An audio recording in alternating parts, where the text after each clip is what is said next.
Terrific. Looks like we're ready to go.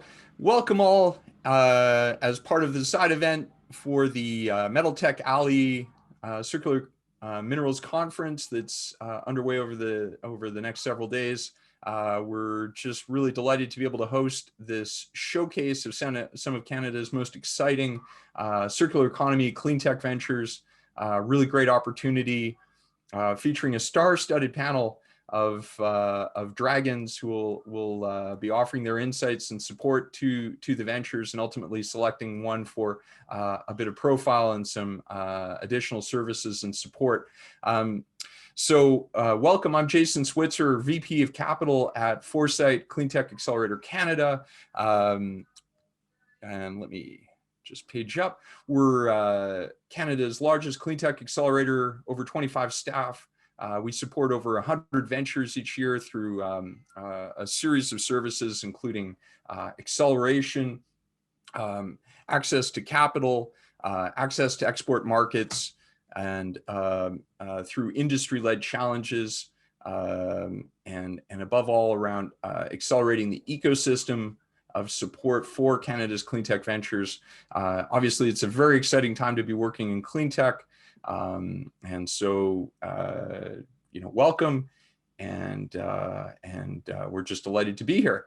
I'm coming to you live from Alberta. We have a number of folks on the call from across the country, though, from BC, from as far away as Newfoundland, Ontario, and Quebec. And it will be a terrific showcase. One of the wonderful things about being able to do these things virtually is that we're able to offer this space online and connect so much of the country together in a way that really, in some ways, wasn't possible before all this. So I guess there's opportunity as well as challenges presented by the current pandemic. So with that, let me just introduce the subject of today's showcase. Today is a circular economy pitch competition. As you know, there's growing enthusiasm globally around the opportunities in the circular economy. Ellen MacArthur, famous nautical pioneer, solo extreme sailor, set off on a course around the world, and during that time had a flash of insight that led her to really focus in on the opportunity to advance sustainability globally and improve outcomes for much of the world's poor through a more circular, more efficient economy where we close loops. Obviously, recycling is a big part of that, but really closing loops in industrial and societal ecosystems, bringing forward the use of waste, but actually designing products for reuse instead of planned obsolescence. Obviously, this calls for new technologies and in particular, new business models. The challenge is really to figure out how to monetize and capture value through the application of technology and novel insights around how to engage in the different parts of the value chain to create value from the transition. I think globally, there's been a movement around circularity. Here in Canada, there's a coalition of leading corporate partners who are now working in this space. Investors as well are very keen on circularity.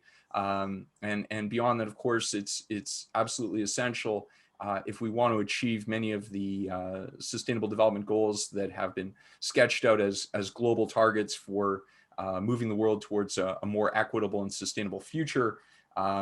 Here we are today trying to identify and put a spotlight on some of Canada's most exciting ventures from with a focus on this space.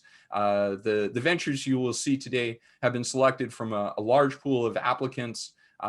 We selected these ventures on the basis that they are very strong proponents. They offer unique insight into different commercial models within this space, and they represent a broad geographic distribution as well of what Canada has to offer in this space.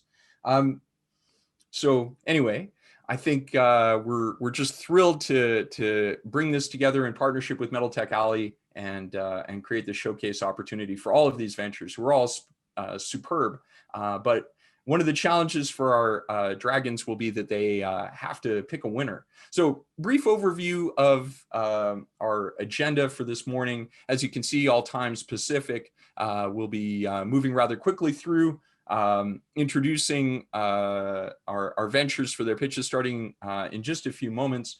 But before that, I'll introduce our panel of dragons and give them an opportunity to say a few words about what they're looking for, what they see as opportunities in this space, and the rest. And I'll just point out that this is not a dragon's den in the way that you may have seen on TV.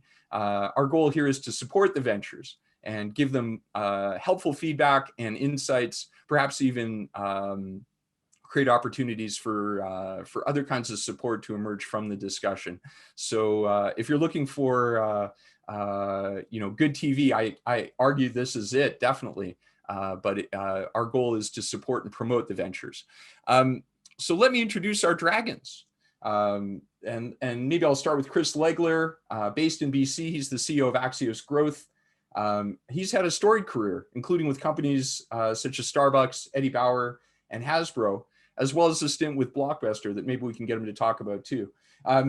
His particular emphasis has been on the opportunities in environmental leadership and circularity, and has built a number of products in that space that have achieved global recognition. He also lives, as an aside, near one of the best hidden ski hills in North America. And I'm sure he'll speak to that as well.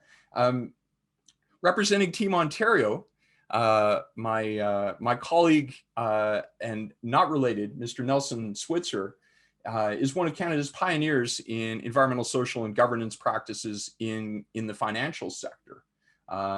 With a background as a serial entrepreneur, including most recently with Loop, which is one of Canada's leading circular economy plays, as well as senior leadership roles with Nestle's global water business. And today, of course, he's co-founder of Climate Innovation Capital, which is an emerging and I'm sure leading cleantech VC fund. And then finally, last but not least, Kukai Chamahawang. Kukai is VC associated at Pangea Ventures, based in BC. She herself is a founder in deep tech materials science. Pangea itself is a venture investment company focused on those deep tech plays, and herself is an award-winning entrepreneur, an international development professional with stints at UNDP, and a venture community leader in BC. Thank you all for sharing your time as part of this community building event.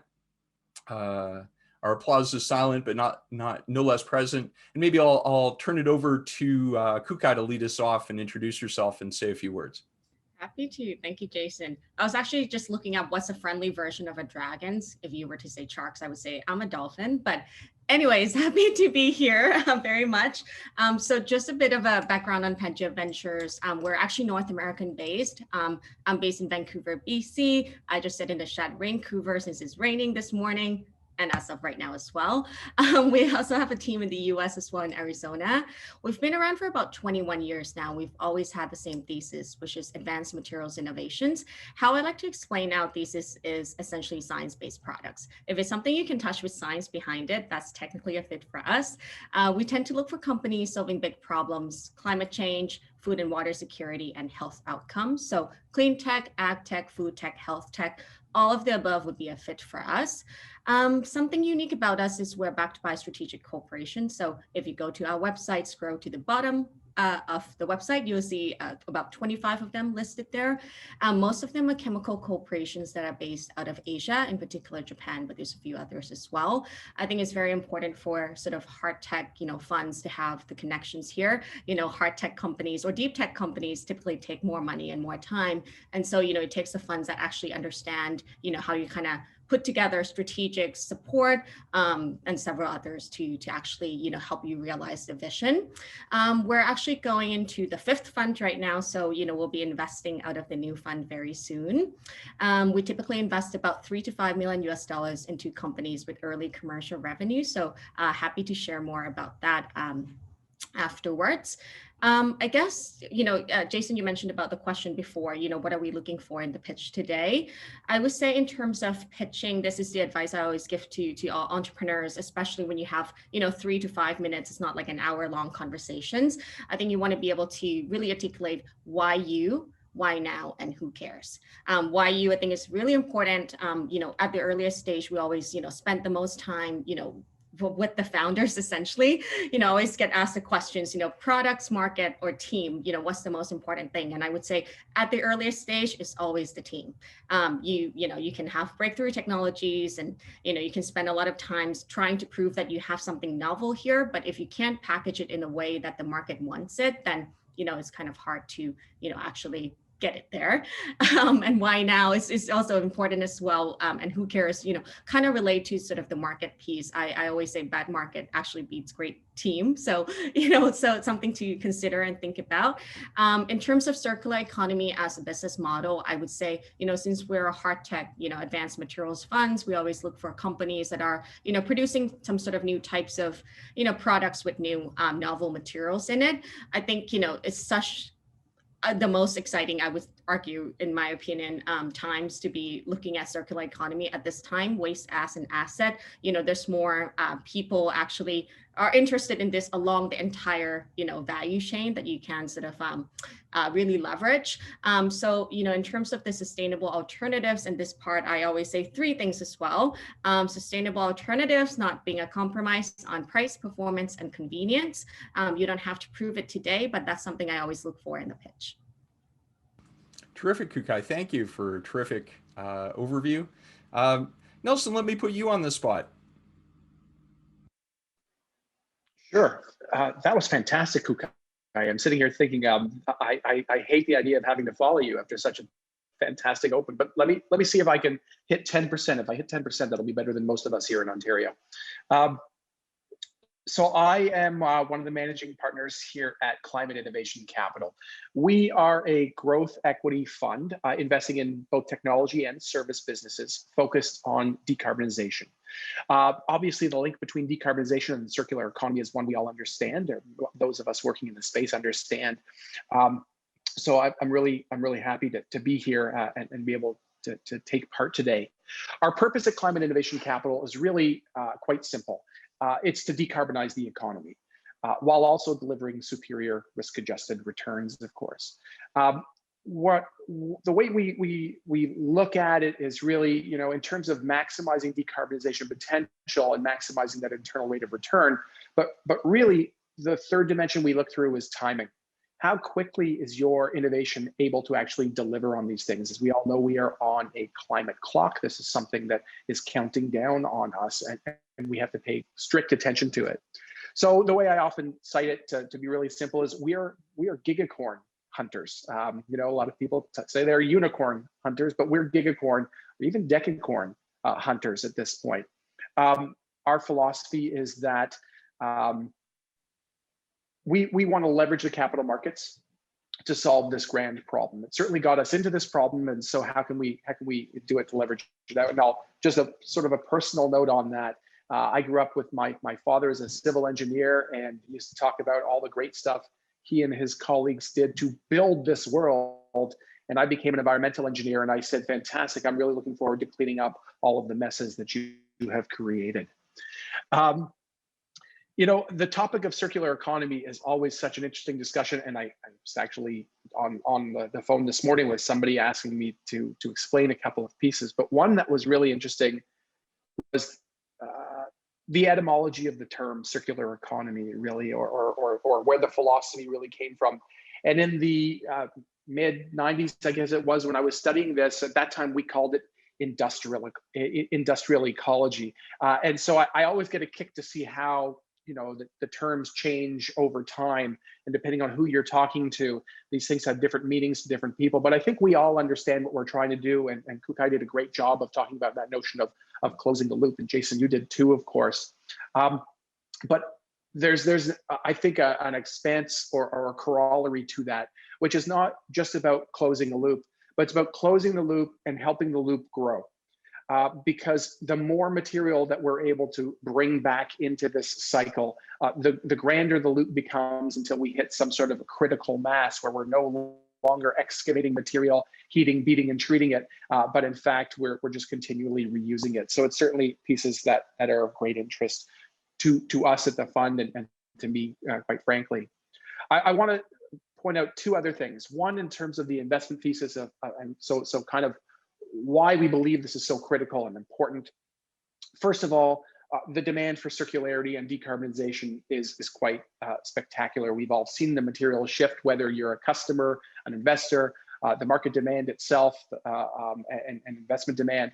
It's quite spectacular.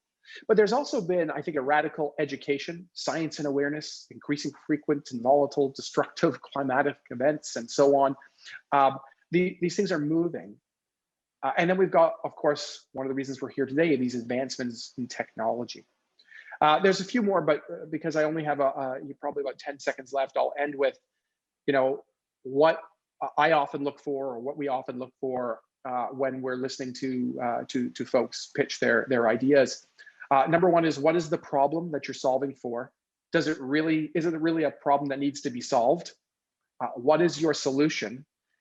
And then why your company is going to succeed, which is a little bit distinctive from why your solution is better than the next, because it's more than just your technology. It's your team, it's the market, it's the geography in which you're focused, and so on and so forth. So those are really the three big pieces: problem, solution, and why your company will succeed. And I'll stop with that. Thank you.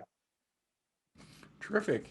So we've got why you, why now, who cares, from Kukai, and what problem, what solution, why you, and are you a decacorn, from Nelson.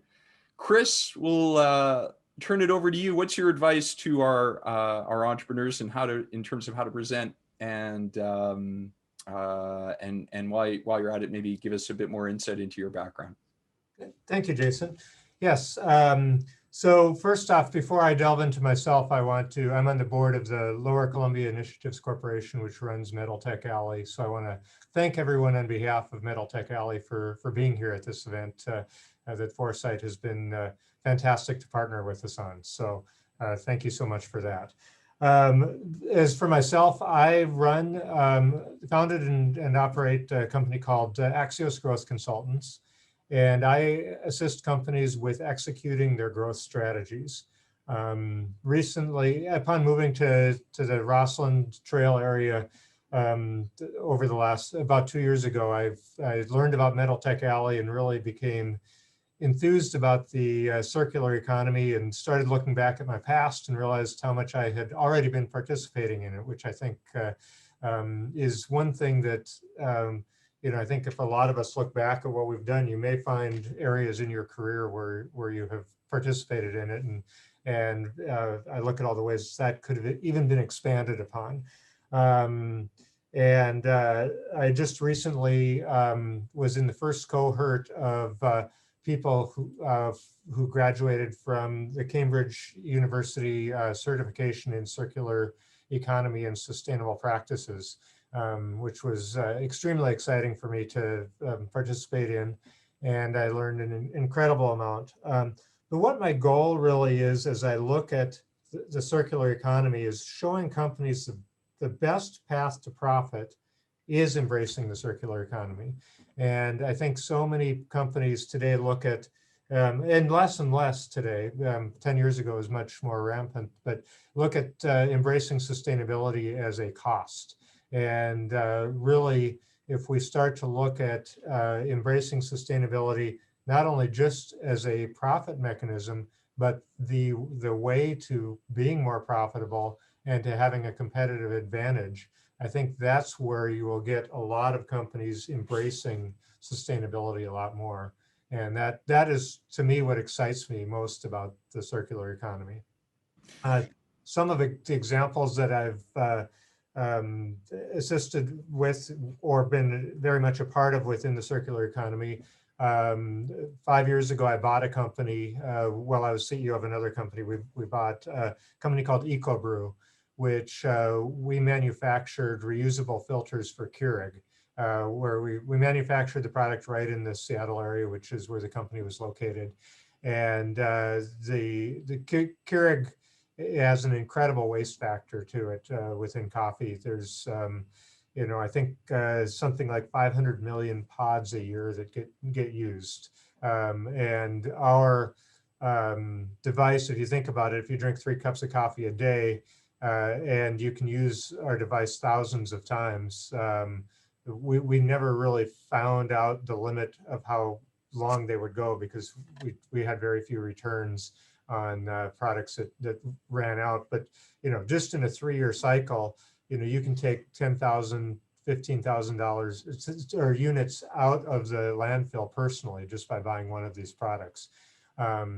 And then currently I have several clients that are active in the circular economy. I have one client that manufactures socks, and they are looking at taking ocean plastics and making their fabric for their socks out of ocean plastics. And within the next year, by the end of the year, they want to have 98% of their socks made with fiber from ocean plastics. And then the other fabric that they're going to be using is organic, sustainably produced cotton within that. So very, very much environmentally focused. Another client of mine rents women's clothes, and as they come back, she repairs them. And very similar to one of our contestants, they're renting out, in the clothing business.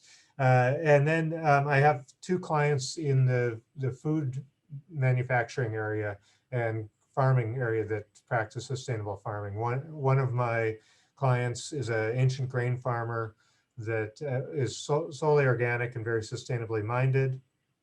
And they sell all of their spent grains to a goat farmer. So they used to throw it away, and today they are now making a profit and revenue stream off of something that used to go into the trash. And then another client of mine is an apple farmer, and they are looking at reaching the consumer direct so that they avoid the multiple layers of distribution and the amount of fuel that's used to transport this heavy fruit from place to place. And then in addition to that, they're looking at all of their packaging as reused and recyclable. So that's a bit about me, and I'm excited to be a part of this, and I'll pass it back to you, Jason. Well, thank you. It's thrilling to have you guys here. I'll just make one comment. So the structure here, we're going to start with service, Enviro SCAD. I'll invite Songwon to take a moment to just get organized in the minute or so before we launch. Obviously, our timeline is 6 minutes for your presentation, 6 minutes Q&A from our investor panel, and I will invite other people to post questions in the chat if they feel that would be helpful. And of course, I will provide a 1-minute warning to our ventures. So Songwon, I may go something like this at 1 minute, just to let you know that you've got a minute left to complete your pitch. And I will enforce the 6-minute deadline. Great, I see that your slide is up. That's fantastic. Astrid, can you give me a thumbs up that you're able to see her presentation? Good. Yeah, good. Thank you. And so with that, and recognizing that we're at the moment, let me present Ms. Songwon Shu, President of Service Enviro SCAD, whose patented process to recover and treat organic waste into premium feedstock for biomass, energy, and degradable plastics. Over to you, Songwon. Okay, thank you. Hi, everyone. My name is Songwon. I'm working for Service Enviro SCAD Incorporation. I came from Montreal.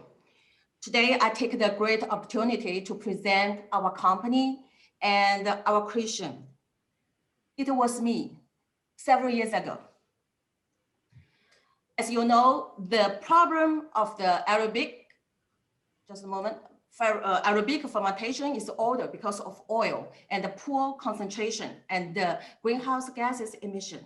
As for anaerobic fermentation, as we know, waste to energy is inefficiency caused by internal fight among bacterial group and a large amount of residue to be treated, etc. So if we can remove the oil, we can kill the virus, bacteria, what will happen? Let's see the solution of SCAD, SCAD. SCAD, that means separation, concentration, antibacterial, and demulsification. You may see the photo on the left. We separate the organic waste in 3 phases: oil, liquid, and concentrated solid. We are the only one in the world to make a separation using physics. No chemical product inside. Then we take out the concentrated solid It comes like that. We call SCAD bioorganic. This we create. This kind of organic is bio compound, no chemical product, high concentration, bacterial removed, odorless, clean, dry, stable, low energy consumption, and no GHG emission on the ground. What we'll do with this? Let's see the fertilization first. The fallen blossom are not an insensitive thing. Also turn into mud. They would nurture flower growth next spring. Nature ensures that the leaves of the trees are used to nourish the trees by their decompositions. The plants absorb the GHG of fertilizer on the ground. This is how nature works. We don't do nothing for fertilizer for the forest, isn't it? We follow the nature through industrial way. Once we have removed the oil, we stop the decomposition on the ground and make a dry organic matter, which could be used as concentrated fertilizer directly. No chemical product.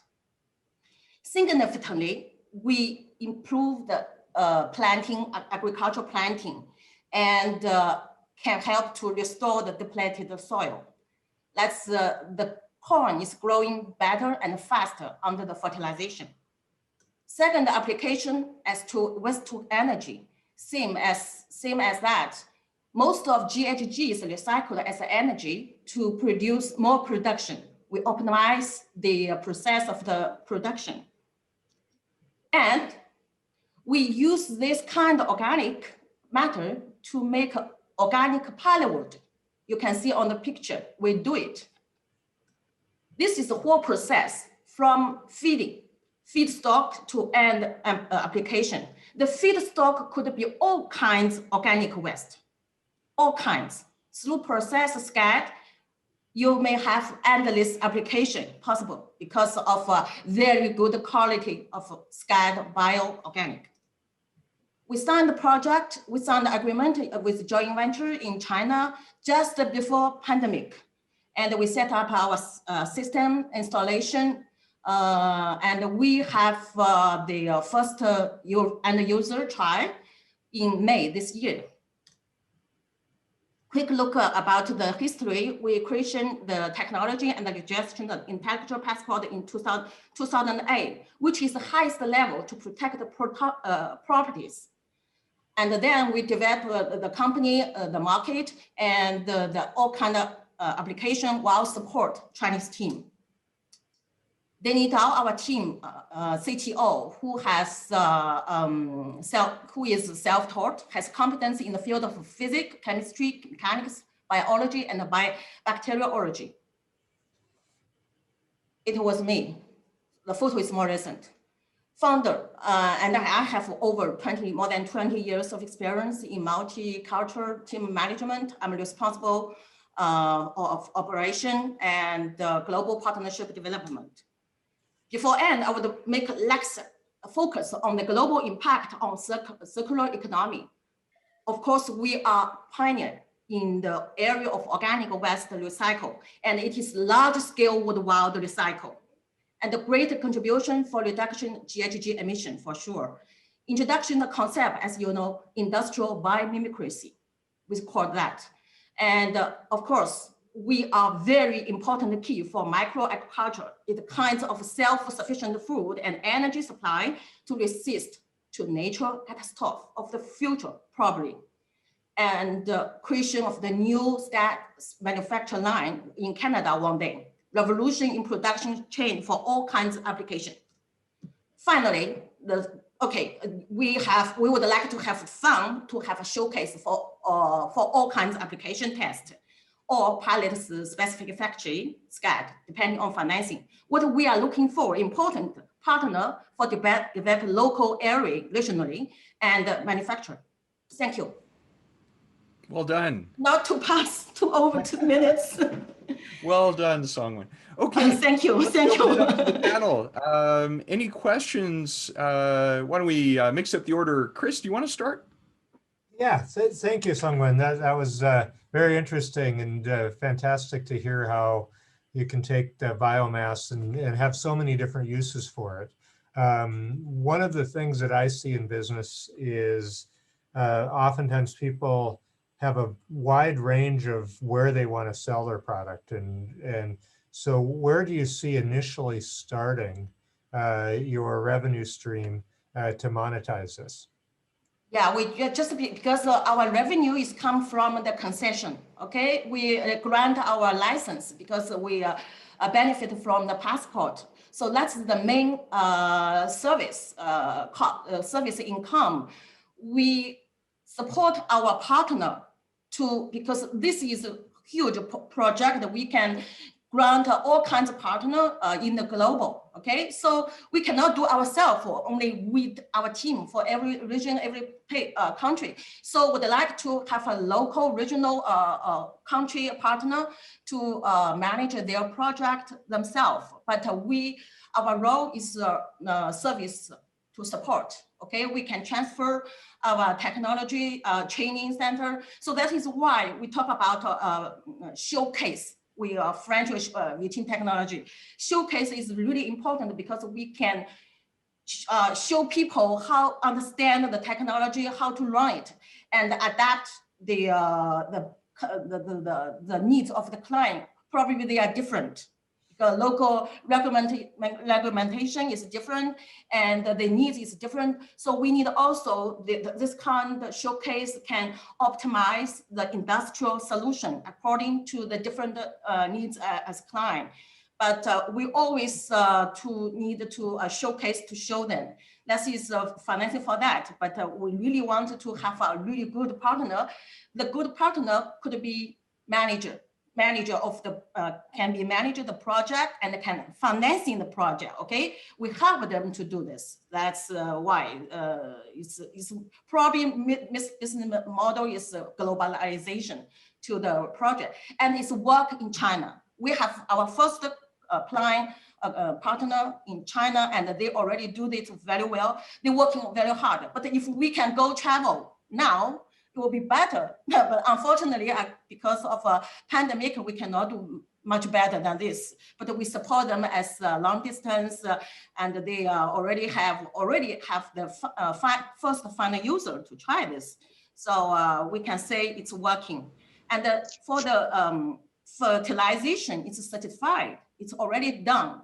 Very good documentation to laboratory report, and we certify the crop as the picture show you. The coins is growing faster and better under the fertilization. It's really has good experience for that. In the interest of giving each of the investors an opportunity to provide some feedback, let me suggest we move on to a question from Nelson. Sure. Thank you, Songwen. Who do you anticipate being the customers for your products? And is your pricing competitive with existing solutions? Okay, actually, the SCAD is accretion. We don't have the competitor. This is not exist now, okay? We are the only one. That is why we would like to have the regional partner is exclusive, that we can better to manage the market and also protect the properties, okay? Only one, but this one should be very strong.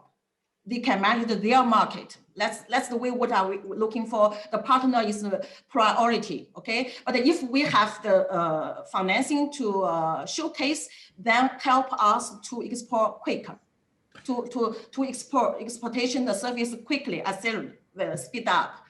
But for your question, for the people in which area it should be covered, as you can see, this application could be agriculture, could be energy, could be construction. I'm sorry, I stopped I'm sorry, Simon. Yeah, we're almost I show you the real. I'm so sorry. One final question from I show you the product we do it. Okay, this is a SCAD organic. We do organic, and this is a panel we did. Okay, I'm so sorry, Songwen. We're at a time. I've got to hand the panel over, the mic over to UnBound Chemicals from Newfoundland. I'm so sorry, Songwen. It's okay. We'll come to next time. Thank you. Bye. So over to UnBound Chemicals, Blaine Edwards, CEO. UnBound is developing solutions for pharmaceutical manufacturers to recover valuable production waste. Thanks, Jason. I think you should see my screen and hear me okay, that right? Greetings, everyone, from sunny Newfoundland, Labrador. My name is Blaine Edwards. I'm the founder of UnBound Chemicals, and we want to create a circular economy for the pharmaceutical industry. And this is where it all began. These are some of my father's leftover cancer drugs. This is a good news story. He was diagnosed in 2013, diagnosis, surgery, it's all good. But he had a lot of medication left over. And this was the beginning of the story that brings us here today, where I learned that the pharmaceutical industry is tremendously wasteful, is mostly unchanged since the Second World War, and creates 100 kilograms of waste for every 1 kilogram of product. So the top 15 pharmaceutical manufacturers in the world, by their own admission, through sustainability reports, say that they dispose of 600 million kilograms of waste. They estimate that's worth $15 billion. But as you can imagine, the supply chain is terribly complex. As such, the waste streams are very complex, as we've all learned from the COVID rollout over the past year. So we've spent the past couple years refining our value prop to find the most advantageous place to deploy this technology and business model. And we think we found it. That little red triangle there, the research and development, batch and scale up, offers an opportunity to recover high value ingredients. But first, our solution. So we had to demonstrate first that it was scientifically possible to recover these products in a way that is scientifically identical to the original product, which we did here at the university. We worked with 12 different small molecule pharmaceuticals on the biopharmaceutic scale that essentially classifies them in solubility and permeability, and it hit between 98.1% purity and 99.8% purity. Developed a scalable, this is the bench model, it's not a microwave, it's what we envisioned as the recovery tech. Our patent is under development. Of course, this space is complex in terms of patents in life science, so it's a lengthy process. But I'll share with you one of the best quotes I received from customer discovery, which was, it's not about science, it's about regulations and logistics. Every single scientist we've spoke to within the life sciences industry said it is not surprising that we can recover these molecules. They are terribly resilient. Acetaminophen, for example, lasts for 150 years in the environment. So our vision is to create offsite recovery services embedded in pharmaceutical hubs around the world. Manufacturers are actually geographically close to one another. Boston, Cambridge, San Diego, Brussels, New Jersey. You can actually provide valuable recovery services to generic and innovator companies if you're in the right spot and have the right technology. So in order to identify the cases for recovery, we've realized that it needs this criteria. The waste needs to be homogeneous, so not mixed. It needs to be condensed. You know, API solvent discharge has a low concentration of APIs, which doesn't really make a great recovery case. It needs to be within the regulatory boundaries. So it needs to be within the pharmaceutical production sector, i.e. it can't be post-consumer waste. Scientifically, it needs to be recoverable in a way that's measurable and repeatable. There needs to be a secondary use case, i.e. we just can't recover a molecule that is never going to be used again. We need to have one that's in demand. And last and most important, it needs to be feasible. Our target market, we estimate, is 4.3 billion. That's worldwide. We believe that we can capture $340 million of revenue by partnering with key partners around the world. Our team is myself and an analytical chemist who have developed the tech. The superstar on this board is David Constable, who's the head of pharmaceutical green chemistry at the American Chemical Society, who also convinced me that this was possible as well. Our biggest traction to date has been graduating CDL Atlantic, being accepted to EcoFuel in Montreal, getting regulatory approval in principle from Health Canada and the FDA, and now designing pilots with 3 of Canada's largest generic manufacturers and a major international company in Brussels. Our ask is for $5,000 to go to our war chest to complete the pilot projects. We're always looking for introductions to people in the life science and pharmaceutical industry, especially in Canada, because it's quite rare to find someone. And we are beginning our pre-seed round next month, or next week, rather, in CDL super session where we're building our war chest to deliver this to a number of key partners. I think that's pretty it for time. Is it, Jason? Yeah, you had ample time. You did really well, Blaine. Thank you. Thank you very much. I saw 1 minute. That was 1 minute, right? You put Yeah, it? I flashed too early. I apologize. Oh, okay. That's all good. Well, we'll eat it up in questions because I know there's plenty. I'm sure there are. And so with that, Kukai, let me put you on the spot to provide some input to our presenter. Great presentation. Oh my goodness. I'm actually really intrigued by the problem that you have discovered. We actually have a portfolio company in sort of like the pharmaceutical space, supply chain efficiency, authentication and all that. But I really, really like the problem that you have discovered. And, you know, it seems like you have done a really good job at actually discovering, you know, the pain points of the customers as well with the feedback that you have shown us. Just kind of curious, really, can you explain maybe sort of the supply chain, how this works? You know, you mentioned about the off-site recovery system. So, you know, why not being it on site? Maybe I missed this, but I'm just kind of curious, like, do they just, you know, how do they kind of transport the waste to you?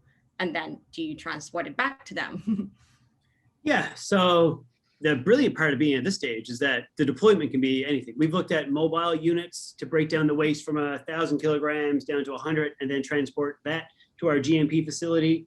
On-site would be ideal, but then there are intellectual property issues, not just about our tech, but also about pharma's patents maybe on the material.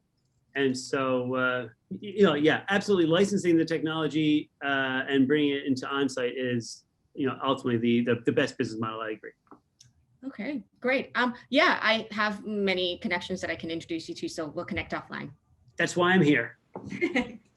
Great. Let me hand it over to Nelson. Terrific. So first of all, I'm a sucker for a great logo, and I think your logo is super clever. So well, You think well fiber done. for that as well.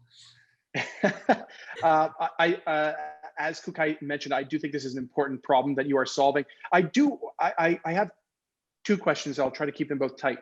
One is, have you started thinking about where you go to next? And I say that because the total addressable market is, it's not a bad size, but it's still kind of small. Yeah. Do you have a vision for where the technology goes next? I know it's early because you're still on the bench, but yeah. So number one, when it comes to our TAM, you know, I approach it conservatively, and I think that the number is likely quite higher. It's just that information in this sector is completely hidden as well. You know, that most of this information I've gotten from customer interviews and then extrapolated and you know, but so to answer your question, yes, we're focusing on small molecules now. We have to skip biologics because they're incredibly complex, essentially living organisms. You know, if we could recover COVID vaccines, that would be a very timely time to do that. But now we're looking at advanced therapeutics, which is the next generation of pharmaceuticals, and many of them are becoming oral dose because, you know, ultimately biologics are fantastic and terribly expensive, and they provide solutions to patients, but people don't like infusion as a delivery method. And so I think that, you know, it's a good and bad place to be as a startup, where our vision is pharmaceutical recovery, which is a humongous funnel. And so right now we're just trying to find it's a cultural shift, it's a regulatory shift, it's a market shift that's going to occur over the next 10 years. I mean, what do entrepreneurs do? We lick our finger, put it in the air and say, right, I think over the next 10 years, an industry that creates this much waste will not, either from regulations or market demand, will have to change. And we want to be the company to provide those solutions. it's terrific. I'm going to hold my other question but I'd like to, I would really like to chat with you again. And I would say, you know, as someone who worked in municipal wastewater treatment, some of the chemicals that are kind of flowing into water systems from the pharmaceuticals or post consumption of pharmaceuticals, particularly from livestock, is a particular interest. So there are many addressable markets within there. Let me turn it over to Chris Legler. What question do you have for Blaine? Blaine, this is fantastic. I really love hearing about products where there's a problem you really didn't know you had. I mean, and you know, for me, you see pharmaceuticals all the time. Everybody probably takes one form or another throughout their lives, multiple times for many of us, and just had no idea the amount of waste that goes into that. Yeah. But I think one of the things that is always a question for me with companies that are still kind of in the launch stage is what's your path to profitability, and how soon do you see yourself getting to that level where you're profitable? Right. So I didn't mention the presentation, but everything has all the waste is incinerated. It's essentially a one-way highway to hell there in that sense that the industry is obviously obsessed with regulatory compliance. The regulations require incineration, so they incinerate them, and there's never been an alternative. So that's kind of the angle that we're taking. Profitability. So the value prop we have to innovative pharma is different to generic pharma. And so the pilots that we're running right now offer us an ability to recover waste from some Canadian generic companies, which based on our math, can bring us close to profitability on 1 year because the recovery of chemicals is more efficient than the chemical synthesis of them. So if we have a piece of equipment and a facility, we can pump through high value material without a $25 million process, without a lot of stainless steel, without a lot of labor, and we have a low capex and a high through rate. So I'd say the margin for recovery is between 75 and 90%, but of course that's if it's at scale. Obviously, it's a manufacturing place. If we recovered 1 kilogram, it would be like negative 55%. But yeah, so it's the ability is there, and I think that the pilots we run over the next few months are it. If we demonstrate the viability, then it's ready to go. But if that hangs up, then maybe the value prop needs another go around. Thank you so much, Blaine. And I'm sorry we're out of time for you at this point. Moving from first Quebec and next Newfoundland, now back to BC, hometown. So DBA Reusables is a takeout container packaging as a service platform for restaurants, cafes, and grocers. And here to present it is Anastasia Kiku, co-founder. Anastasia, are you ready? Yes, I am. Can you see my slides? We can see it. Go for it. Perfect. So good morning, everyone. My name is Anastasia Kiku. I'm the co-founder and the operations lead at Reusables.com. And I'm sure that many of you have been getting a lot more takeout since the beginning of COVID-19, which is great because we're all doing our best to support our local restaurants. Unfortunately, there is the other side of the coin to this. After we're getting this food and we're done with the food, the containers, the takeout containers, are very rarely properly recycled or disposed, which creates enormous amounts of packaging waste. At the beginning of COVID-19, what we're seeing is that food delivery has exploded because people were simply trying to find ways to cope with the pandemic. Unfortunately, that happened at the cost of takeout packaging, and we saw a staggering increase of 300% in per capita waste in Canada. Ellen MacArthur estimates that by 2050, our oceans will be filled with more plastic than fish, which highlights the urgency of acting right now. Luckily, governments around the world are actually taking action, and more locally here in Canada, federal government introduced a ban on problematic single-use packaging, which includes takeout containers. The ban is set to start in January of 2022, meaning that all the restaurant and all food retailers will have to adjust. At Reusables, our vision is simply zero waste in food retail. We're on a mission to replace single-use with reuse, just as simple as that. In this process, our guiding principles are making reuse simple, affordable, and convenient for the customers. Our solution is packaging as a service for food retailers. Reusables provides food retailers with reusable packaging, cleans and sanitizes them. So the food retailers can send out their food in reusable containers, and we manage all the reverse logistics for them. In the backend, Reusables is powered by scalable technology, meaning that we take care of the inventory management and any asset tracking. As I mentioned before, the problem is truly global, but at the same time, it makes the opportunity global as well. With our app and proprietary RMS system, we're looking to make the reverse logistics just as easy and convenient and help it manage any shrink or risk. So let's talk about our success to date. Earlier this year, we set on a mission to run a pilot project with a couple of restaurants in Vancouver, and our goal was to sign up 100 end users to test our solution. When we left the registration open, we actually got more than 150 users in 2 weeks signed up to use reusables, which proved strong willingness to pay among the end users.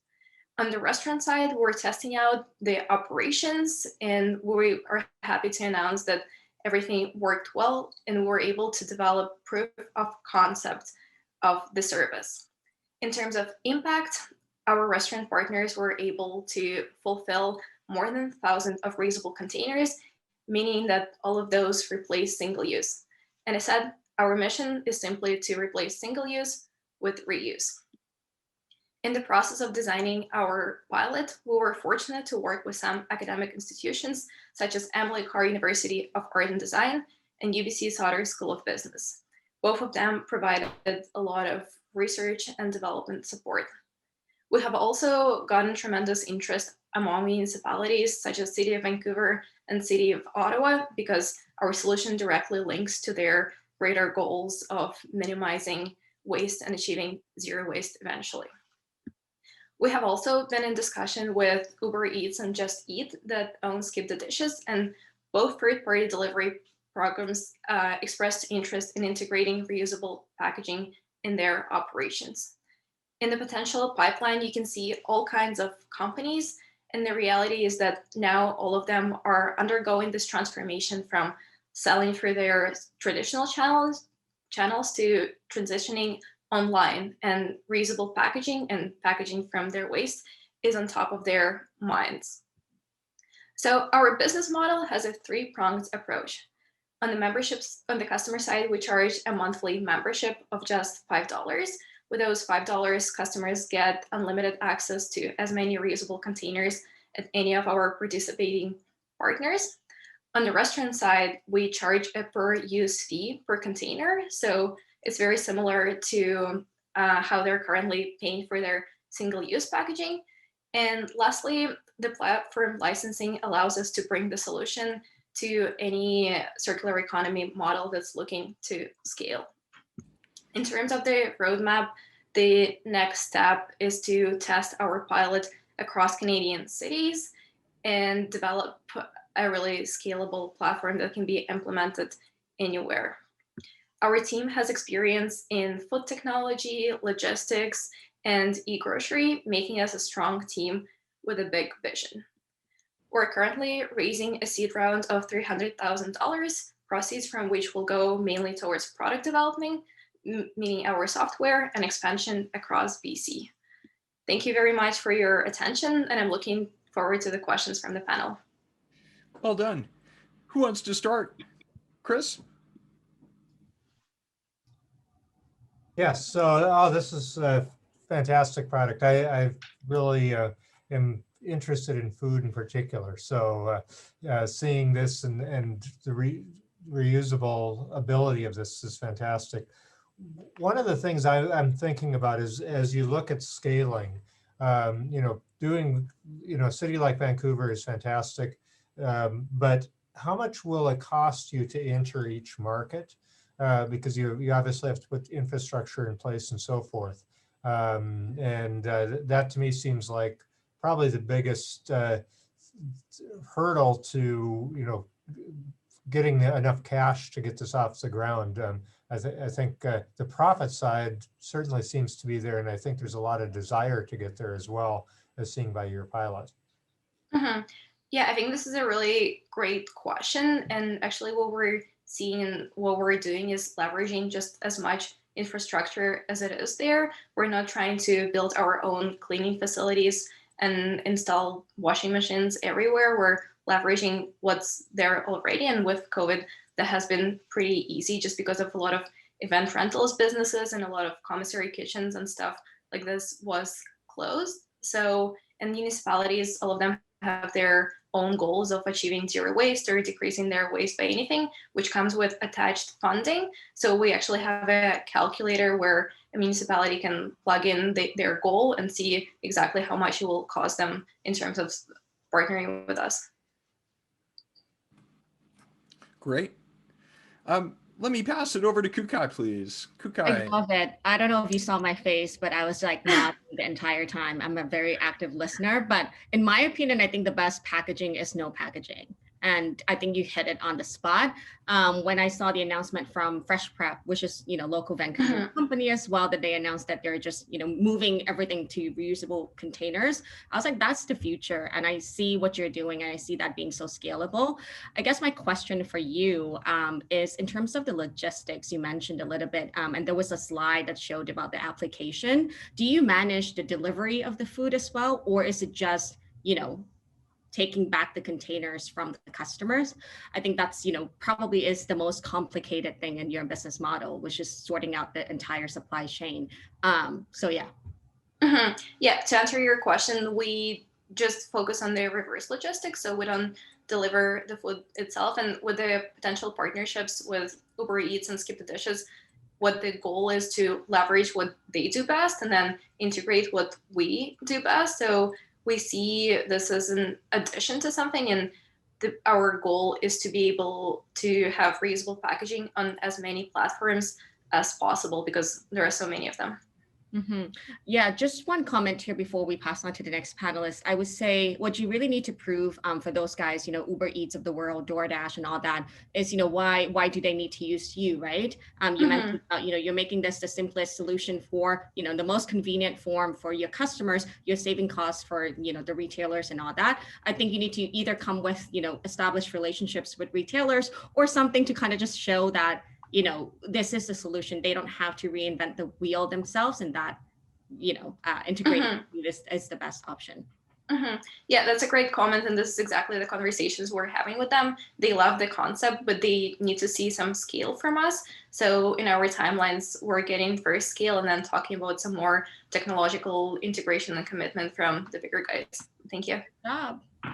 Nelson, tough act to follow. Right, I was afraid I wasn't going to get opportunity to ask questions. So like Kukai, I was furiously writing down notes, and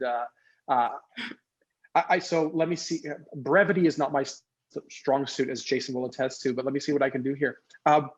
First of all, I think what's really interesting is you've got a concept here that has actually already been proven in a secondary market, which if you look at the Loop initiative out of New York and New Jersey, they've been very successful in various markets. But it's still incredibly niche what they do. And really, with all due respect to that team, it's been a marketing game more than it has actually been a quality of service game.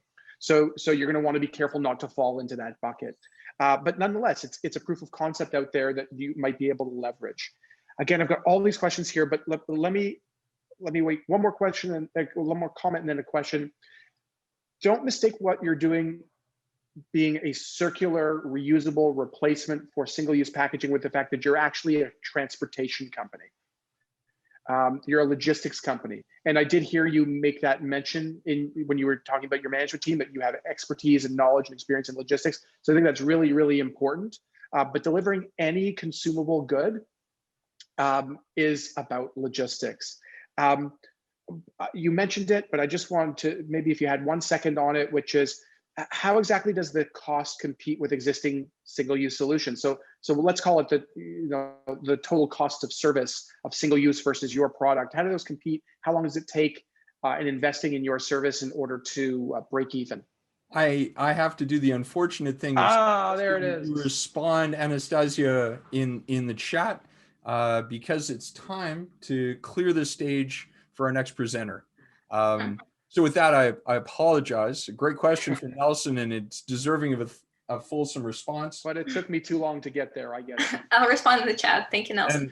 And Blythe, welcome. I see that you're up, and I'll just make note that you're starting a minute behind, so we'll give you an extra minute on the other end. Welcome, Tradle, also from BC, in the $9 billion baby and toddler clothing market, using IoT and digital ID technology to track and manage baby clothing as they're used, outgrown, and exchanged.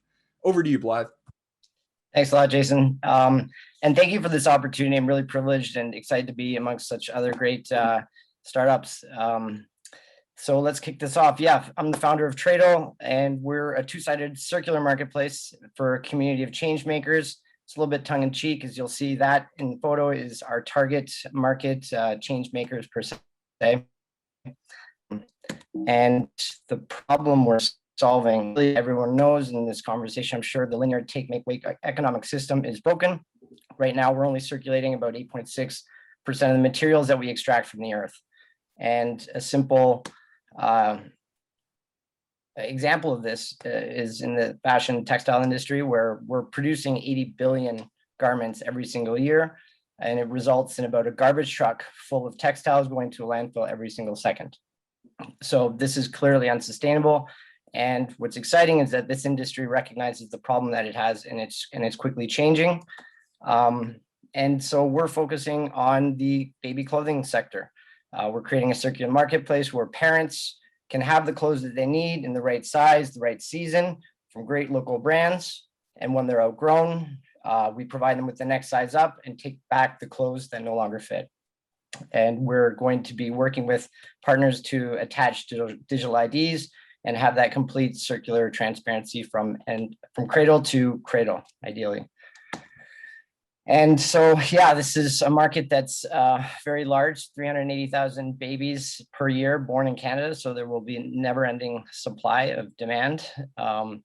And it's just our beachhead market. So we're really kind of prototyping and showing proof of concept for a product that is used and reused over and over again. And so we've had some amazing traction. Our customers are the best, and they just really buy into this concept. And it's really all about providing high quality clothes that is super convenient, peace of mind, knowing that they don't have to worry about what to do with the clothes after they're done with them. So they have more time parenting, less time shopping, modeling a lifestyle, and all around just more eco-friendly, right? And so, this timing couldn't be better, especially in the fashion sector, where secondhand markets are just growing exponentially. It's going to overtake fast fashion. And what we're seeing, Patagonia, companies like IKEA, they're already getting into these secondhand, thirdhand markets with their own systems. Lululemon just recently announced they're partnering with another platform company called Trove to help get into the resale model. Arc'teryx has been doing this for just over a year as well. So what we're seeing here are businesses and brands trying to get in to the circular revenue model, which is going to overtake a linear model in the near future. So yeah, we're basically a fully managed marketplace with a revenue share model, where we have 2 subscriptions at the moment, a half bundle of 12 items and a full bundle having every parent's basic clothing needs met. But also we've been experimenting, prototyping with clothing registries, where you can get the network effect of all of your friends and family pitching in and being part of this solution as well, which is really exciting. And so, yeah, there are a lot of different platforms out there, 2-sided marketplaces. And we are providing basically an all-in-one full-service solution, kind of a recurring revenue subscription model for brands, which is something a little bit unique without them having to do any of the work.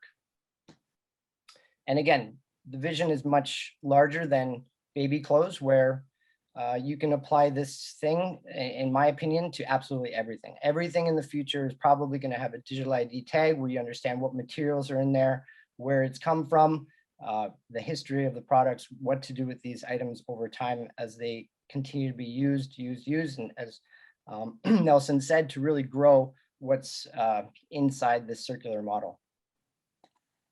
And so we've got a stellar team. I've been in the startup space for the last 8 years now, working in startups, the last 2 that were marketplaces. So really understanding the business model side of this. Giselle, Haley, they've been great on the brand, the website. And just recently, Jamie Stone came on as a strategic advisor. He's got 20 years in the textile industry. And we're both actually advisors on the Vancouver Textile Lab for Circularity. So really excited to have him on board. And I have some amazing advisors as well. Vic Cambley, who's the CMO at Clearly, Brian Stubbs, sourcing director at Article, one of the fastest growing companies in Canada for the last few years, experts in logistics. Joe Gaudet, he's the director of software at Foodie, the 2-sided marketplace for food. So happy to share any insights with Anastasia about that space. And Katja, just an amazing advisor as well. So we're right now kicking off. Today is the very first day of doing our seed round fundraising, asking for $750,000 as a safe to build the inventory, which is our bottleneck right now, to grow the team and the technology to be able to scale this to a larger size, with ideally hitting a 10x in terms of number of families that we're servicing, with about an 18-month runway. So with that, I hope I hit the timeline. Great job, and some of the cutest photos ever packaged into a pitch deck that I've seen in clean tech. Nelson, I cut you off, so why don't we give you the first question? Okay, so it's funny, Jason, you said I was thinking the same thing. Like, you had me at baby, just so cute. So this is, it's really interesting, and I've been giving this a lot of thought, not just in this moment, but quite frankly, the reverse logistics industry as a whole. First of all, I think there's an opportunity to rename the reverse logistics industry, because this isn't reverse logistics to me. This is a closed loop clothes, however you want to put it. But I like what you've developed here, clothes as a service, if you will. You mentioned it a little bit, but I've got a couple of concerns, watch outs. I'm not sure how to put it. One is how you ensure the resilience of these clothes, because babies are tough on their clothes, as we all know. Style changes. So what happens is people change their style. And the third is around COVID fear. Taking somebody else's clothing, even though you wash it and sanitize it. Have you done any market research and thought about that aspect? Yeah, so if you want, you can just choose one of the questions, because I know we don't have much time. So yeah, this whole system, we can't tell brands how to design their clothes. So one of the things that we will see in the future is the planned obsolescence ideally decreases and quality increases, right? Because if you're going to make more money the longer a product lasts, then you want that product to be super, super durable. And babies are hard on clothes. That's why we have a service from 0 to 2, where they quickly outgrow them, but aren't as hard on them at the moment, as we show that this model works. But yeah, right now, still kind of experimental stage. We expect these clothes to last 5 to 7 cycles. So we're making money after the 3rd cycle, essentially, based on this current wholesale purchase model that we're doing, ideally moving away towards 0 inventory system. Oh, so you don't actually warehouse the clothing, or do you warehouse the clothing? We do warehouse the clothes, and through this, we've been buying them to prototype and proof of concept this model, but we'd like to move away from owning the inventory. Gotcha. Thank you. Good answer. Thank you. And I will now pass it to Chris, and I'll just ask that Blythe, you do your best to be concise, so that we have time for Kukai, who has some thoughts as well. So yeah, I'm very excited about this, as I have a client that is currently in the fashion rental business. So this is a very similar type of, at least from a consumer reach perspective. But one of the things I see as an opportunity in this marketplace, and I'm wondering how much you've thought about that, is partnering with the manufacturers, and whether or not you see that as a long-term strategy, or do you see yourself expanding with regardless of the manufacturing side? Yeah, I mean, as we stop producing more and more and more, the manufacturers, if they're not involved in this game, are going to be the ones that lose out. So definitely, it would be great to have everybody in the system as part of the solution. I'm not sure when you say manufacturer, like to start producing clothes yourself or work with the brands. Well, working, you mentioned that, it's hard to control what they're producing, so if you can partner with them as to what, better ways of, fixing it, you're going to have a lot of information that a manufacturer would love to have. Yes. Yeah. So the short answer is yes, absolutely. We want to help these people manufacture better and better products. Great. Kukaya, let's Okay, I love it. I was also nodding as well. I would just say what Nelson said before. You had me at baby, but you had me more at baby clothing market.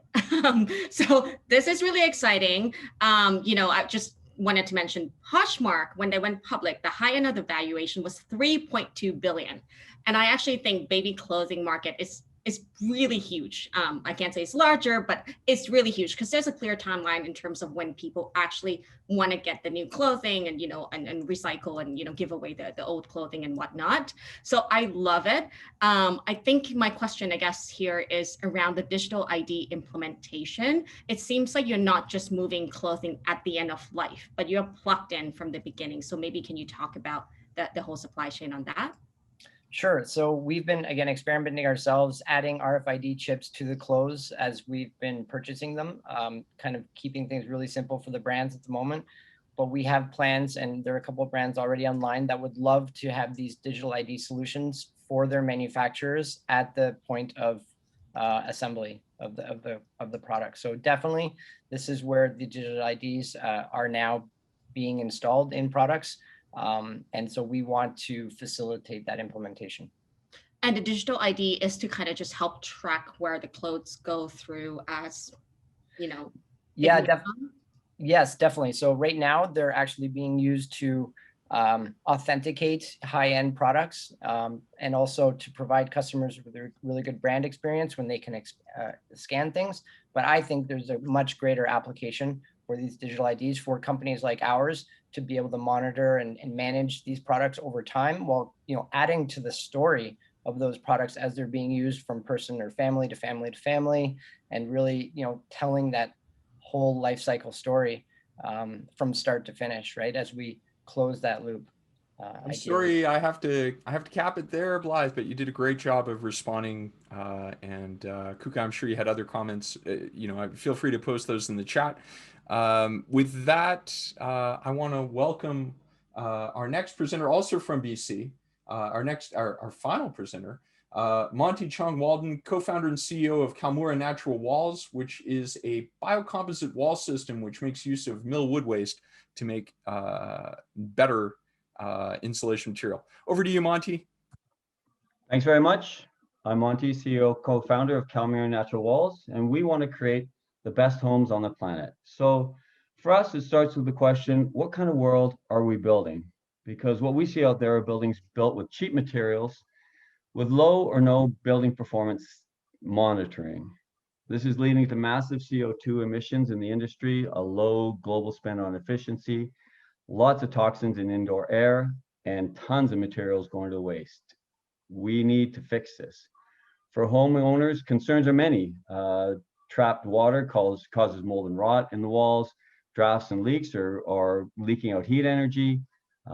Space in the walls allows pests and rodents, and there's a high chance of fire and flammable materials burning down the house. Our question is, why do homes built 100 years ago last better than homes built 20 years ago? And we think we can do better. So I spent 23 years in the industry looking for better ways. And in 2014, I discovered this material in Europe that's superior called hempcrete or calcium canapa. And it was created to restore buildings hundreds of years old.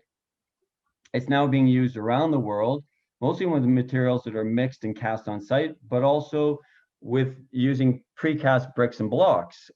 These are monolithic or one piece building envelopes, like Adobe or Cobb Homes, but with a performance that exceeds most building standards.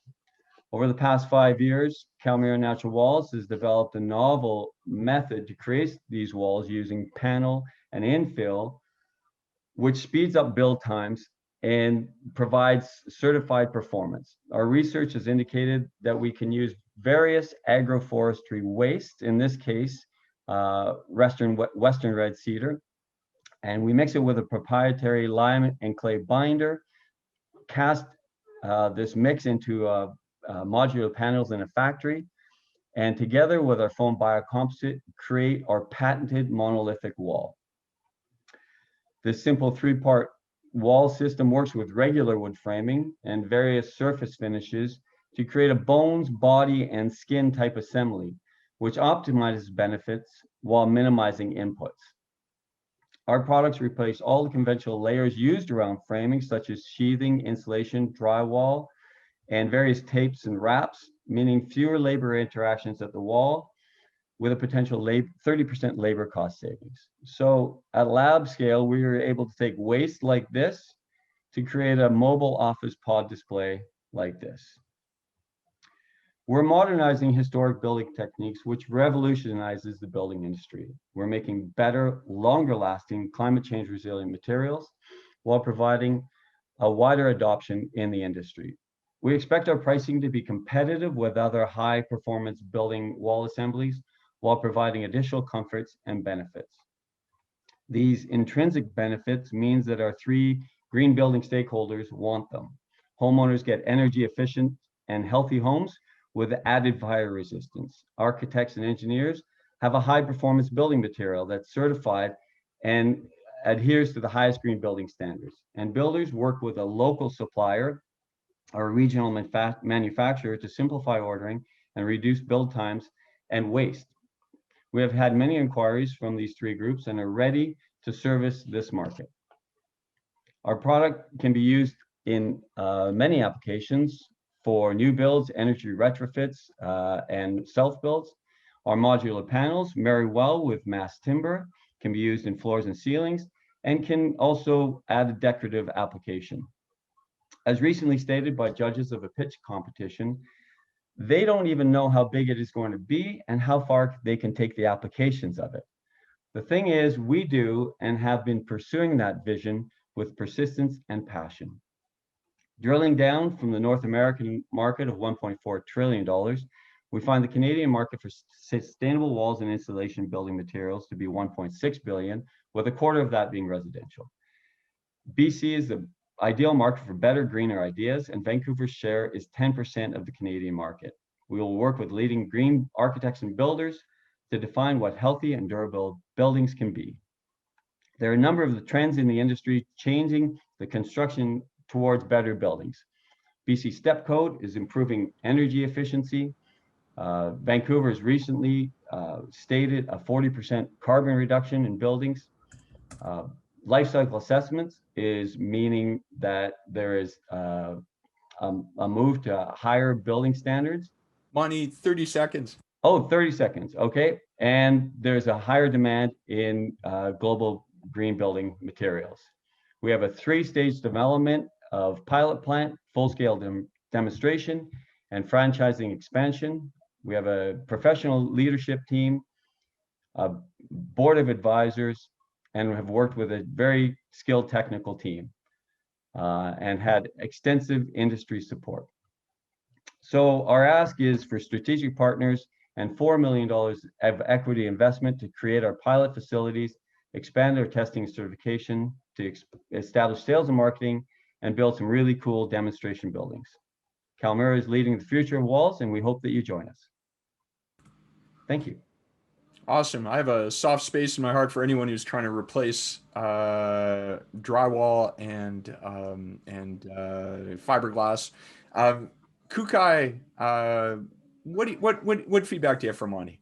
Agreed. I love this market. I think, you're innovating in the definitely like a huge opportunity here. We're, always looking for solutions in the built space. Just kind of curious, hempcrete is not new, hemp lime, and you mentioned it's been used around the world. There's other companies as well that are trying to do this. Just kind of curious in terms of how you compare with the others. There's a slide that you showed that, there's higher built speed, faster built speed, I guess. But what else is there in comparison to the others? Right. Thanks. Good question. And there are a number of companies out there, mostly doing bricks and blocks.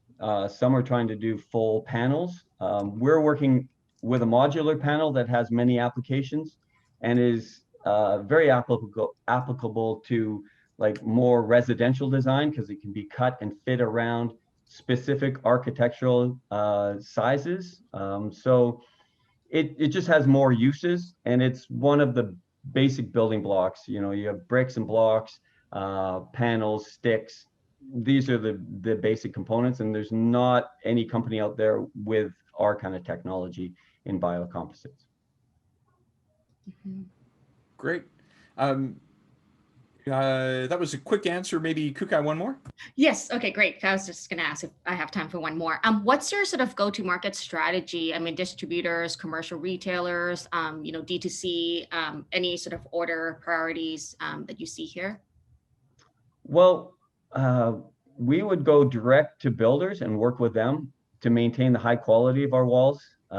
We foresee regional plants supplying regional markets. The products could be designed for that market because each area in the world is different depending on the conditions.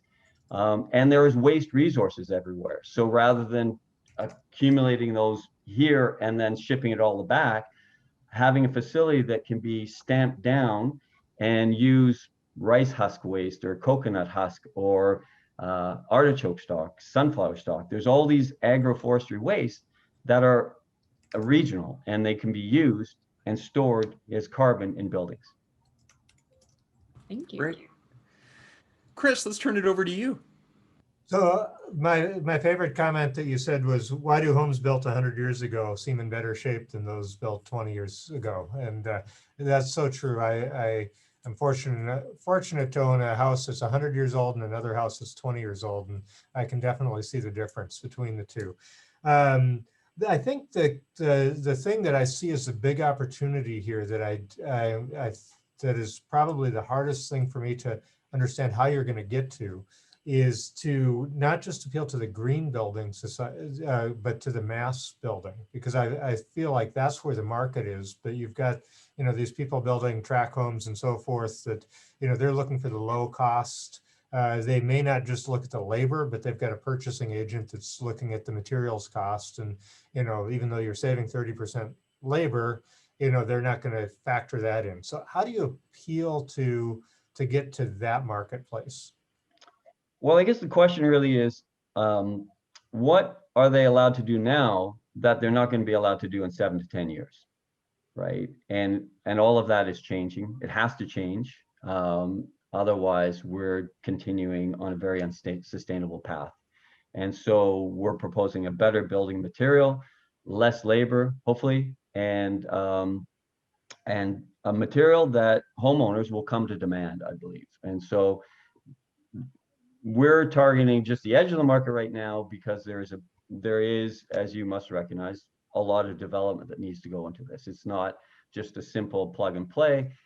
It's regulations, it's certifications, and it's demonstrations that if anybody in the building industry has been noticing lately, Katera folded after $1.6 billion of investment. You can't necessarily just throw more money at it and speed everything up. It just takes time. But in 7 to 10 years, we see the building industry is going to look very different. Thanks for that. Let me turn it over to Nelson, and we'll see if we have some more time. Sure.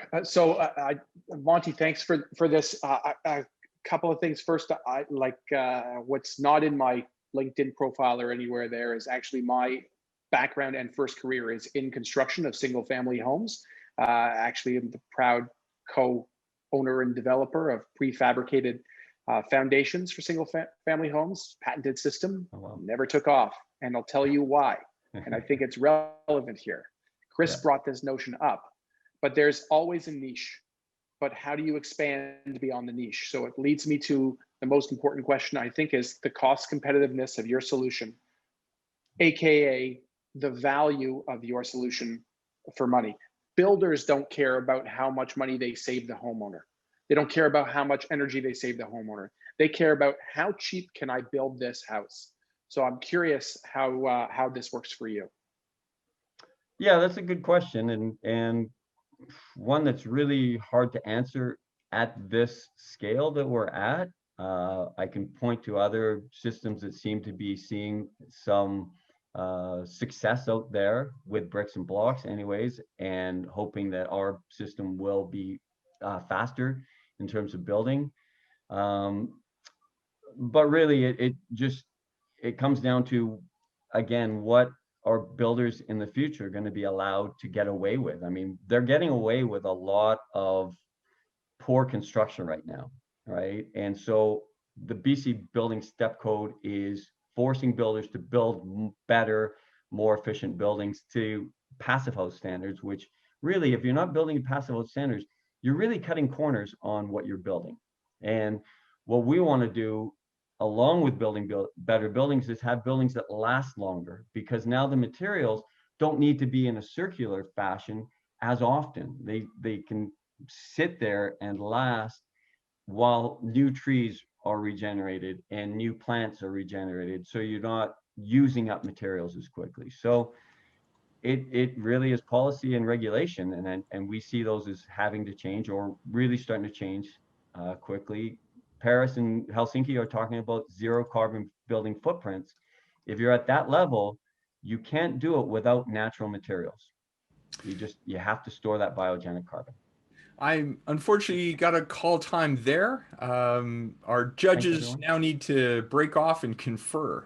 And of course, we'll give people a couple moments before they come back to refresh their coffee, stretch their legs, and so on, before the announcement of our winner. But I want to congratulate all of our presenters, Songwin, Blaine, Anastasia, Blythe, and Monty, for superb presentations. I think it's a real testament to the quality of the both the clean tech community in Canada, but in this particular niche in the circular economy, that you had 5 ventures pitch, and all of them attracted a lot of energy and enthusiasm from some seasoned practitioner investors in this space. So congratulations to you all. And we saw a live angel round, or a seed round launched, and lots of other stuff as well. So I'll just invite you to say farewell to our judges for a few moments while they break off. And in the meantime, let's wish our presenters a lot of luck. I will just share some slides and do some song and dance here as well. And then I'll give you a few minutes to break before our judges come back at 15 minutes to the hour sharp. So just a reminder that, well, let me start by turning on my presentation and sharing my screen. Give me one moment here. There we go. So y'all should see, this is the prize on offer, $1,500 cash prize, 10 executive in residence hours from Foresight's extraordinary EIR team. These are seasoned tech executives, many of whom have built and exited from startups of their own in the space. So 10 hours of support from some leading authorities and practitioners, comparable to the folks who joined us today as our investor panel. We also offer them, at their option, an opportunity to participate in our acceleration programs, and I'll speak to those in a moment, as well as a spot in our upcoming either pitching, matchmaking, or more recently we started doing angel investment summits. So great opportunity for our ventures to access capital, corporate strategics, and build additional profile.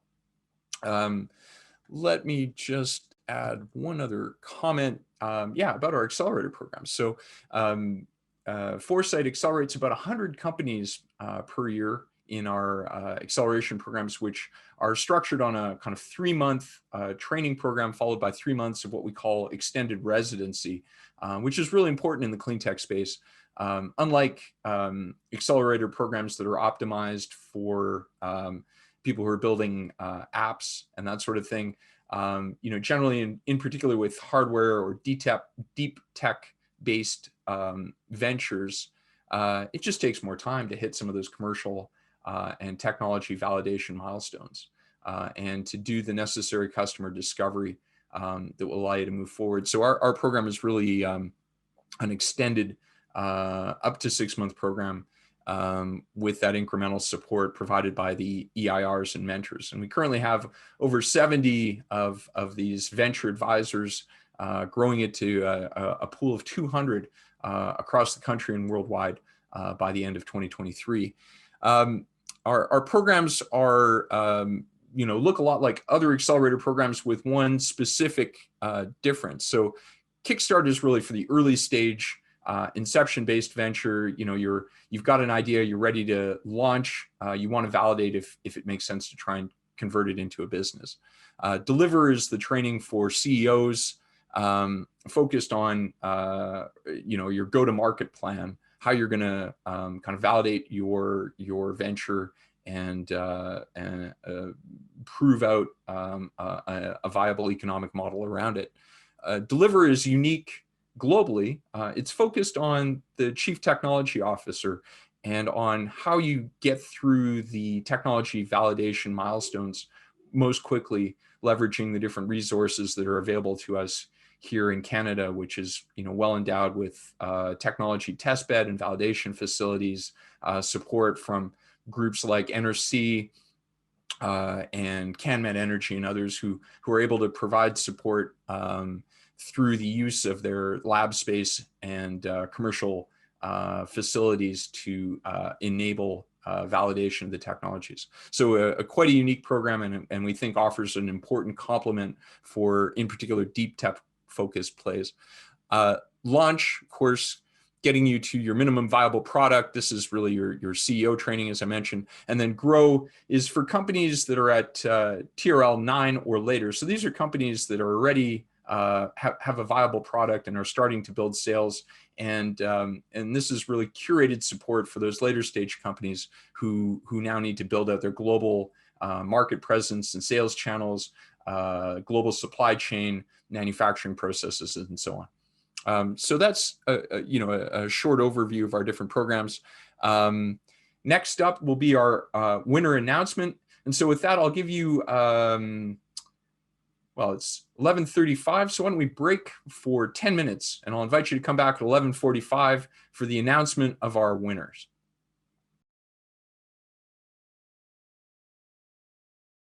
It'll be this lengthy, kind of double-length commercial break, and my dad and I would fight over, which snack we would get from the fridge at that moment before the announcement. But I understand from listening in a little bit to the chatter that the judges were definitely caught. It was a close call. So before we go there, let me invite back Nelson, Kukai, and Chris.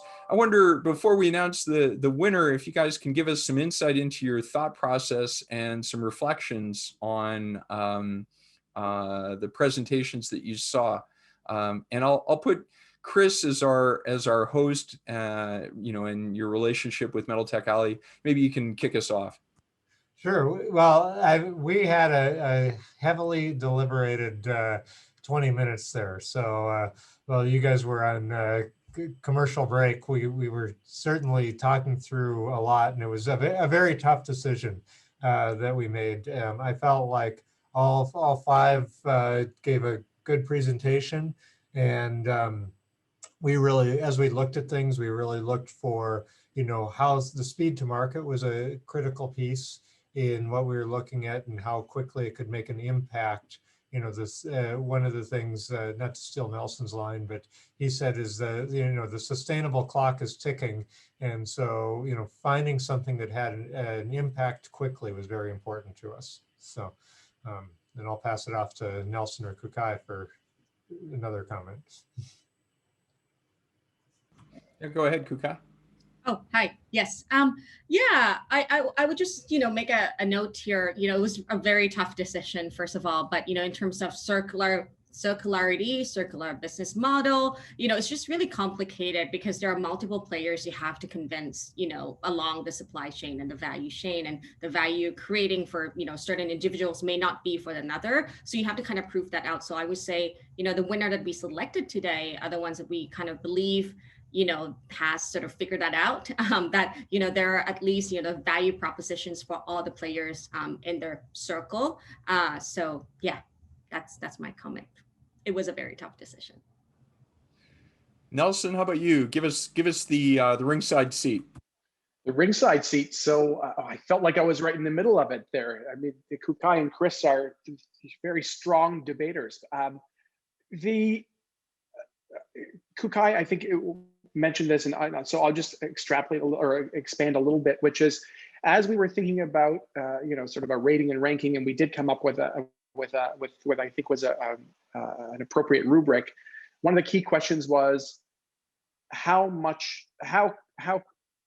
deep within the how circular is your process and or your product? And so we saw, and we were sort of able to map many of them along a continuum of greater to lesser circularity. So I think, as each of you go back and you think about, how circular is my product and what part of the circular universe do I occupy? That's question one. But the question two is, what benefits is the circularity also delivering? Am I reducing greenhouse gases? Am I reducing resource consumption? Am I restoring an environmental or social attribute that has been overconsumed? These were questions that we were sort of asking, and certainly ones I would just put out there to each of you to really think through. But I'll stop there and hand it back over. Yeah, great. And I wonder if you can give some insight as well into the state of clean tech venture development in Canada. And I know all of you have been close to this over the years, but maybe I'll ask Kukai first, because you've been an active investor in a number of early and later stage ventures in Canada and the US as well. Maybe you can just give us some insight into where you see the clean tech sector going in Canada. I've answered this multiple times before, and people always ask me, has COVID done anything to, clean tech investing and venture investing in general?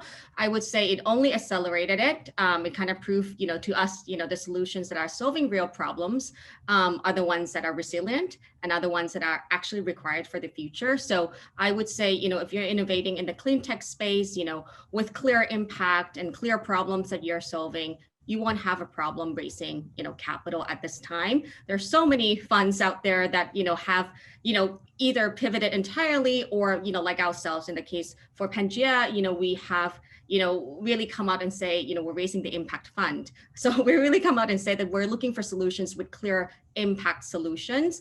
And so, in this space, there won't be any problems for sure. Thank you. Chris? I love the enthusiasm for clean tech in Canada. I'm a recent immigrant from the US to Canada. So, I have a perspective that's a little bit different, and just seeing, I think there's a lot more enthusiasm here. I think the biggest thing to getting a strong acceptance is the marketing side to clean tech, and the reasons why not only consumers need to do it, but companies need to do it. And I think there's a lot of acceptance here, and getting that marketing side out is really the path to the future with clean tech, and we're on the path towards that. Terrific. And Nelson, last word, and then I think we'll have one of you. I don't know who you'll have to elect someone to announce the winner. Sure. Well, frankly, I'd say if Chris is the sponsor of this event, I think he should be the one to with the honors. It would be understated to say that I am optimistic and bullish on the clean tech sector. I certainly am, and I'll tell you that the rationale the question I get from our perspective and our existing LPs as to why invest in climate tech, clean tech, or other, when they took such a bath on it, as many have told me, in the last cycle. And really, the fact that was people were solving a problem that didn't actually need to be solved earlier. It was emotionally believed that, hey, doing better and reducing greenhouse gas is a good thing. We really need to do this. Needing to do it is not necessarily a rationale for a good, strong business decision, unfortunately. And so we have passed an inflection point now where the demand for these solutions has just so far surpassed the level of investment that has been made in solutions that the demand is absolutely enormous now, in the trillions. So we see this as a massive opportunity to have triple bottom line benefits, environmental, social, and incredible shared economic activity. So like I said, deeply bullish, and thanks again. I'll stop there and hand it over to you and Chris. Awesome. Okay, Chris, let's announce a winner, and then we'll give them a couple minutes to just say what they're going to do next, and we'll close just before the hour. So thanks again, everyone, for coming and for participating, and thanks to Foresight for partnering with Metal Tech Alley on this. And many of you, I see, were in the Circular Economy Conference, and if you are interested, we will be hosting it again in 2023. But the winner goes, and once again, this is closely deliberated and a very close competition. All of you did a fantastic job, but goes to Tradle. Well, congratulations, Blythe. That's super news. What next for Tradle? Wow, I'm shocked. Can't believe it. That's wonderful. Thank you, everyone. What's next? So I said today was day one of our seed kind of investment round, and I'm not lying. I've actually reached out to a whole bunch of friends and family to continue with this to see if they'd like to be involved in this amazing opportunity, and then to reach out to anyone beyond my network to see if they'd also like to be a partner in Tradle. And so, yeah, we're just kind of growing in excitement from parents to brands to growing the team as well. So yeah, this is just an exciting moment for me, for the company, and yeah, for the clean tech sector. I hope yeah, we can be involved for many years to come. It's awesome.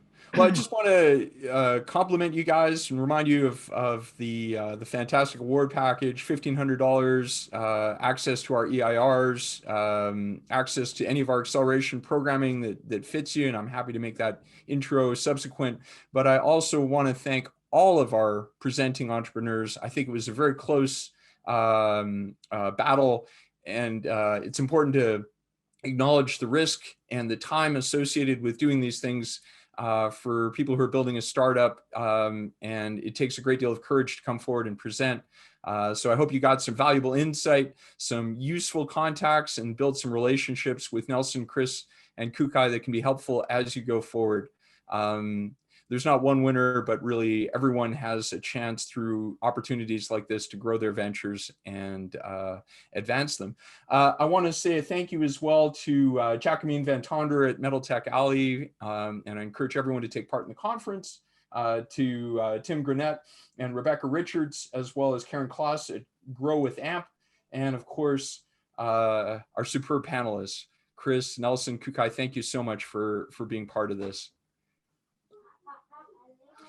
Thank you all, and that's a wrap. Have a great day, great weekend, stay healthy, and hope to see you at the Metal Tech Alley Conference.